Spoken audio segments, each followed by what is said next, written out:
Ito po mga lods, ipapakita ko po kung paano po namin ito pinormahan na mabilisan at ganito po yung resulta ng aming ginawa. Ito po mga lods, ipapakita ko po kung paano po kami magporma ng aming mga poste. Ayan. So bali ang finish ng forma namin dito mga lods na ayan, ito po yung finish buhos namin, nasa 40 cm po mga lods. Ayan. At kung mapapansin nyo naman dito ay ito po yung aming guhit, ito po yung buhos namin. So nag-adjust po ako dyan para sa aming forma. Ito po yung sukat ng aming forma mga lods. Ayan. Kukunin po natin yung 10 cm tsaka po may marking ako dyan mga lods. Ayan. Nakatapat po sa 10 cm yan. Ganon din po dito sa kabila mga lods. Ayan. Bali ito po yung finish buhos namin. 10 cm din po mga lods. Ayan. Tsaka tinapak po doon sa marking. Bali nakalabas po tayo dito para sa ating forma. Ganon din po sa kabila mga lods. Pagdating naman dito mga lods, ayan, naka-eskwala po yan. Ayan.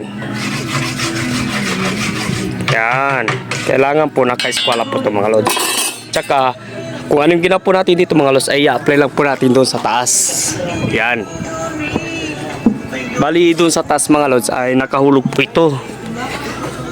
Kinuha po namin yung hulog po nito, tuwid po nito mga lods. Ayan. Nakahulog po yan. Tsaka ito. Ganon din po dito sa kabila mga lods. Nakahulog din po ito. Pati po doon. Nang sa ganon ay nasa eskwala po yung ating mga columns or poste. Bali itong formang ito mga lods, iuntog lang po natin ito sa ating ginawang guide. Ayan. Makikita nyo pa sakto po doon sa ating marking. So bali magmula rito hanggang dito 40 cm po yan mga lods. Ito po yung aming forma. Bali 40 cm po ito yung lapad niya. So yan po yung next naming lalagay dyan. Yan. Yan.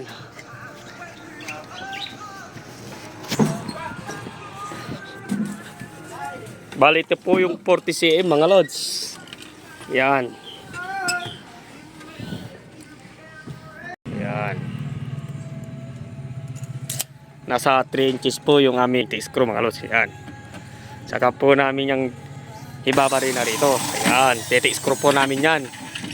Kailangan may base grip po kayo mga lods dahil syempre magsisilbing hahawak ng inyong mga forma. Ayan, so ganyan lamang po siya kasimple mga lods. Mas bali ito po yung aming finish buhos 40 cm. At dito naman po ay bali 20 cm mga lods dahil ililis pa natin yung ating forma dyan. Ayan, kaya magiging 20 cm po yan mga lods. Bali ang finish buhos natin ay 20 by 40 cm po mga lods. Ito po mga lods, ito po yung wag po natin kalimutan. Bago po natin ilagay yung panghuling forma ay siguraduhin muna natin na ilagay po natin yung ating mga abang na horizontal. Ayan. Tsaka po natin yan tatalian dyan mga lods para matibay po yung ating mga abang. Ayan. So ganyan po yung mangyayari mga lods. Ayan, nakatali po yung ating mga abang dyan. Tsaka po natin tatakpan na ito mga lods. Ayan po mga lods, binubuhusan na po namin yung aming pinorma. Ayan. So titignan po natin sa taas kung ano yung sitwasyon mga lods. Po.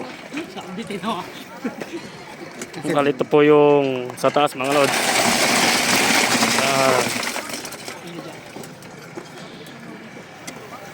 So wala pong bumuka mga lods. Yan. Talagang sinicure natin na hindi po bumuka yung ating mga forma.